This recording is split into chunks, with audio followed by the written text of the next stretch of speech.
Culturalmente, la crianza de niñas y niños siempre ha recaído en la mujer, sin embargo, es necesario generar conciencia sobre la importancia de la corresponsabilidad en este proceso y para hablar sobre paternidad activa y comprometida, sobre todo en un momento tan importante como el que estamos viviendo, que es esta pandemia.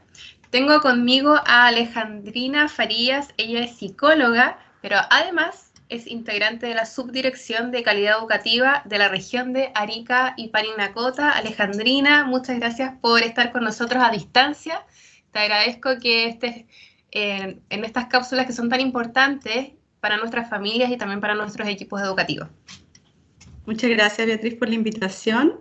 Como tú bien dices, acá estamos en la región de Arica, pertenezco a la unidad de Buen Trato de la Subdirección de Calidad Educativa, psicóloga, y gracias por poder conversar de estos temas que son tan relevantes como tú lo señalabas, sobre todo ahora en las condiciones en las que estamos viviendo. Sí, que yo creo que ha sido un desafío para muchas familias. Y Alejandrina, ¿qué entendemos por corresponsabilidad y por paternidad activa?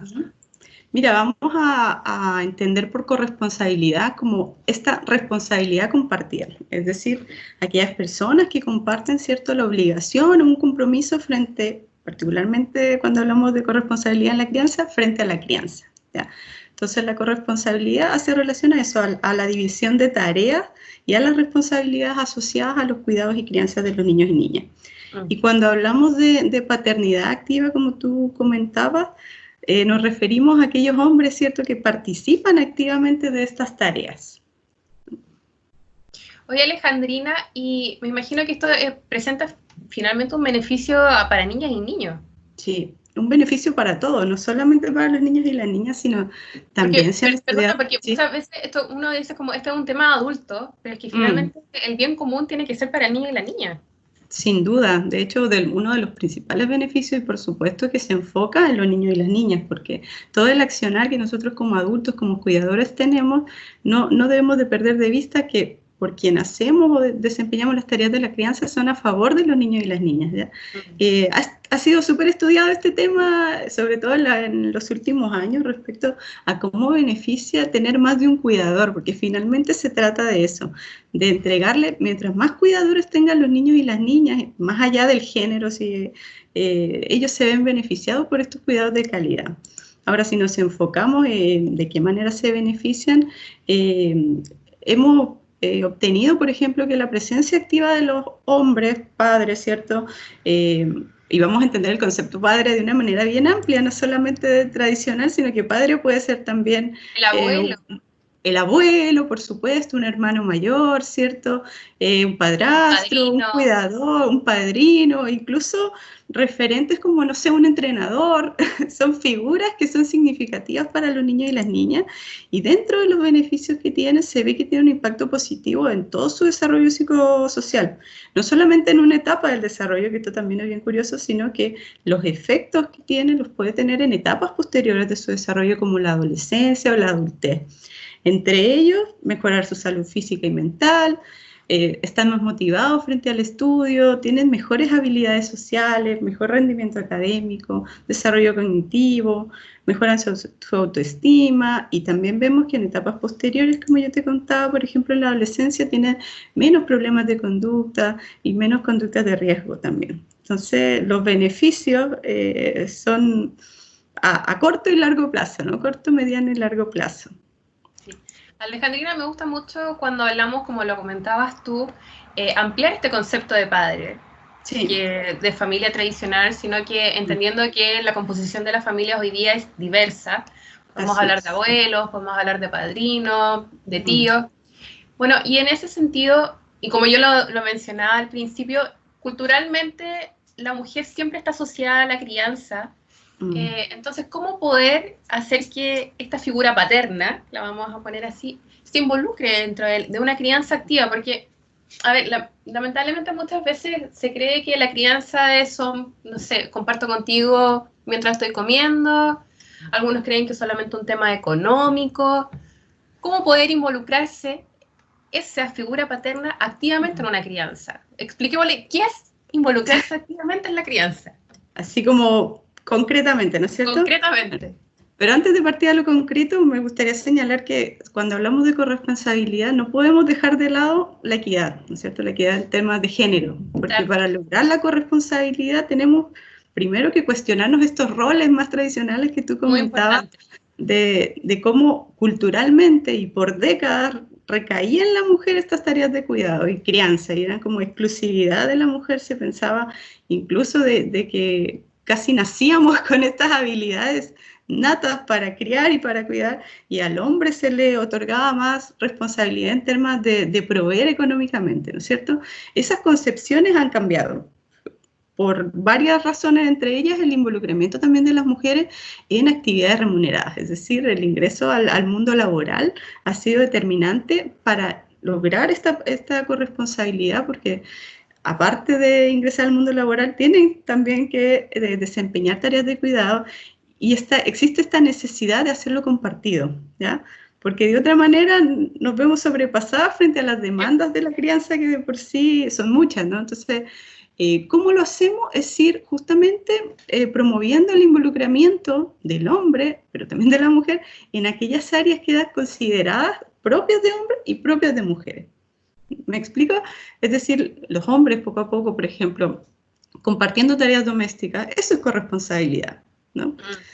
Sentarse a alimentar al niño o a la niña, a apoyar en la realización de las tareas, apoyar al niño, no me refiero a apoyar a la mujer, sino apoyar al niño en realizar las tareas escolares muchas veces. Si hablamos en los niños y niñas que asisten a nuestros jardines infantiles en esa edad particular, ¿cierto? Las demandas también se vinculan a cómo yo me relaciono desde lo afectivo, colaboro en regular quizás pataletas, en aprender ayudar a los niños a aprender a cómo regular sus emociones, cambiar pañales, incluso en las actividades más cotidianas que realizamos los adultos podemos involucrar a los niños y a las niñas. Si yo estoy, por ejemplo, no sé, arreglando una bicicleta, por ponerte alguna situación hipotética, puedo involucrar a mi hijo o hija en esa tarea, ¿no? Si estoy leyendo el diario, también puedo involucrarlo. Labores cotidianas, como decimos. Labores cotidianas, no tenemos que pensar en algo muy rebuscado, sino en la misma cotidianidad, más aún ahora que estamos al interior del hogar, que vemos limitada de pronto las actividades que podemos realizar con los niños y las niñas. Las labores cotidianas surgen como una oportunidad de aprendizaje y de vinculación con esto.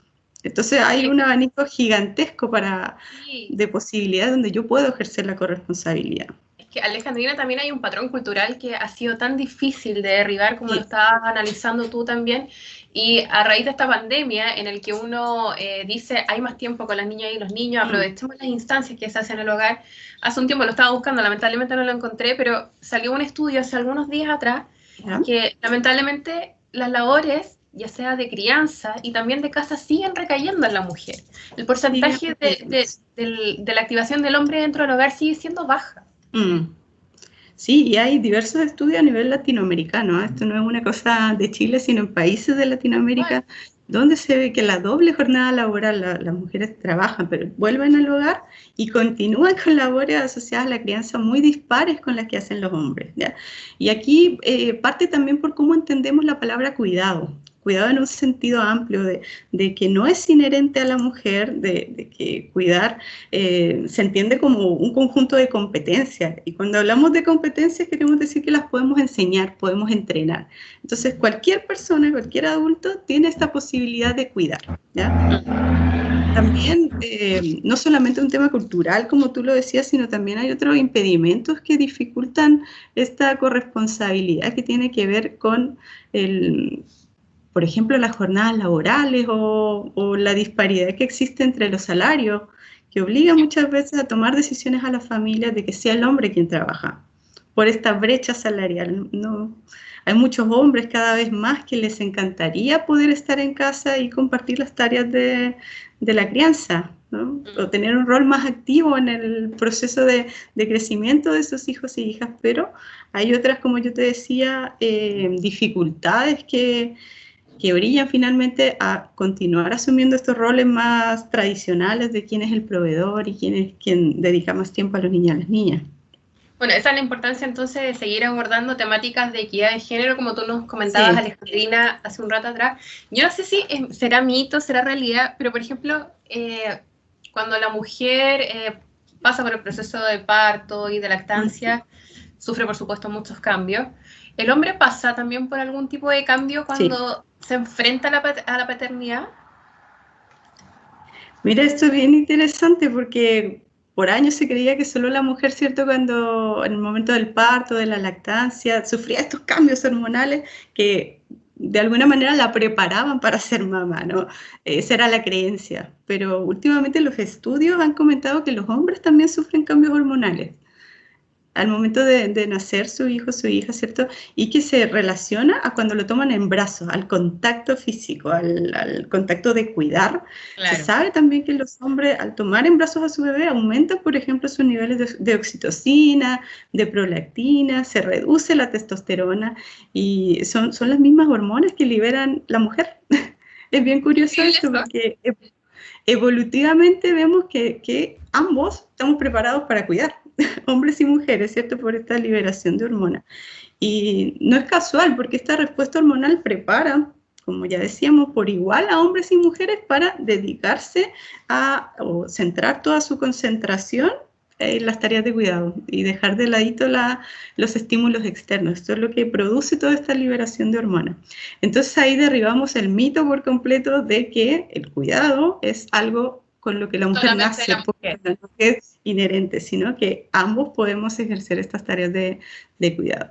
Tú comentabas que qué importante este tema en tiempos de pandemia, y se me vino a la mente, por ejemplo, cómo la corresponsabilidad o compartir estas responsabilidades asociadas a la crianza puede disminuir el estrés parental, que es un tema que también ha surgido mucho a propósito de las condiciones en las que estamos, ¿no? De aislamiento, de tener que estar en casa por las cuarentenas en las regiones que lo tienen, y que el estrés parental está sobrepasando a muchos y muchas en las tareas de cuidado y crianza. Entonces, mientras más compartida sea la responsabilidad, podemos manejar de mejor manera los niveles de estrés. Pues podemos tener, por ejemplo, espacios de oxigenación, que si no contamos con un otro que me colabore activamente en la crianza desde su propia responsabilidad, todo va a recaer en mí, ¿ya? Y de nuevo, esta corresponsabilidad no tiene que ver solamente con las familias tradicionales, sino que yo puedo tener a mi familia extensa como corresponsable en crianza también. Puedo tener un hermano, una mamá que me colabora, puedo tener mi pareja, por supuesto, incluso puede no ser mi pareja y estar los padres separados y aún así compartir responsabilidades en temas de crianza. Y finalmente lograr entregarte un espacio, como dices tú, de oxigenación, porque es muy importante, sobre todo en estos tiempos en el que hay altos niveles de estrés, poder darse aunque sea una hora o un par de minutos, no sé, para leer, hacer actividades de yoga, etc. Alejandrina, finalmente para terminar, ¿qué pasa con la corresponsabilidad cuando, por ejemplo, te voy a colocar este ejemplo, cuando los papás están separados? Sí, sin duda, y puede ser un poquito más complejo lograrla al 100%, ¿no es cierto? Porque estamos separados por espacios físicos, pero hay formas de hacer, y la corresponsabilidad también se vincula a cómo yo puedo mantener una relación respetuosa con la madre de mis hijos o el padre de mis hijos, aun cuando no vivamos juntos, ¿no? Es positivo también promover como negociaciones en las decisiones que yo tomo en torno a la crianza, como todo aquello que yo realice desde el enfoque de derecho, ¿no es cierto?, tiene que velar por el bien superior de mi hijo o hija. El niño o la niña tiene que ser mi centro. Entonces, ponernos de acuerdo en temas de crianza es primordial para esta corresponsabilidad. Coordinarse, por ejemplo, en las tareas de cuidado, para proveer mejores condiciones para el desarrollo de los niños y las niñas. Distribuir tareas también. Aun cuando estemos separados, podemos distribuir tareas, horarios, ponernos de acuerdo para entregarle a los niños y a las niñas un entorno que sea predecible, que sea ordenado, ¿cierto? Por supuesto, bien tratante. Desde ahí necesitamos las bases de todo. Cuando hablamos de crianza, el buen trato es transversal, ¿no? Y conversar con el niño también, porque con el niño y la niña, porque claro, a lo mejor, como dices tú, se separan los roles, yo hago esto, me encargo de esto, pero creo que también es muy importante la comunicación que tenga el padre y la madre con el niño. Sí, y permitir esta vinculación afectiva. Recordemos que vinculación afectiva. el contacto con los niños y las niñas no es un tema de un adulto, tenemos que cambiar esa visión y entenderla que es un derecho del niño y de la niña y no es algo que nosotros como adultos lo veamos como una propiedad, ¿no? El niño es un sujeto de derecho y por tanto, eso es lo que debe primar, el bien del niño y la niña. Y cambiar justamente esa percepción de cómo los adultos ordenamos el mundo para beneficio nuestro. Sí. En cambio, cuando entendemos que es para el beneficio de los niños y las niñas, porque sabemos que la corresponsabilidad, como lo decíamos al comienzo, es decir, mientras el niño tenga más cuidadores cálidos, que sean sensibles a sus necesidades, que sean responsivos, se va a ver mucho mayor beneficiado. Y esto va más allá del género, ¿no? Tener cuidadores en mi entorno, más de uno, beneficiará mucho mayor a los niños y a las niñas. Sí. Alejandrina, yo creo que esa conclusión lo dice todo. Lo que tiene que primar es el bien del niño y la niña, respetar sus derechos, y uno de esos derechos es criarse en entornos bien tratantes y con una familia que lo quiera y por supuesto que también lo respete. Alejandrina, incondicionalmente además. Además, sí. Con todo lo que es el niño y la niña, con todo. Es como un sujeto completito, ¿cierto? Que el amor no es condicional, tiene que ser incondicional y eso es como lo que prima en nosotros los adultos, constituirnos como bases seguras para ellos, es justamente la incondicionalidad, estar disponibles en todo momento, más ahora que sabemos que la crianza puede ser más demandante, ¿no? Sí. Y como dices tú, cambiar el switch y no pensar como los grandes, sino que pensar en la niña y la niña. Alejandrina, te agradezco que hayas estado hoy con nosotros, también agradecer a las personas que se unieron a nuestra conversación, aprovechar la oportunidad de nuevamente saludar a nuestros equipos educativos, educadoras y técnicas a lo largo del país que están haciendo grandes esfuerzos para mantenerse en contacto con las familias, para mantener los procesos de aprendizaje, así que les mandamos un abrazo a todas ellas. Alejandrina, muchas gracias. Muchas gracias a ti por la invitación y a todos los que nos están escuchando. Un abrazo grande en estos tiempos. Además, sobre todo en estos tiempos, harto amor y harta contención. Sí. Ya, Alejandrina, un abrazo grande. Gracias, hasta luego. Chao.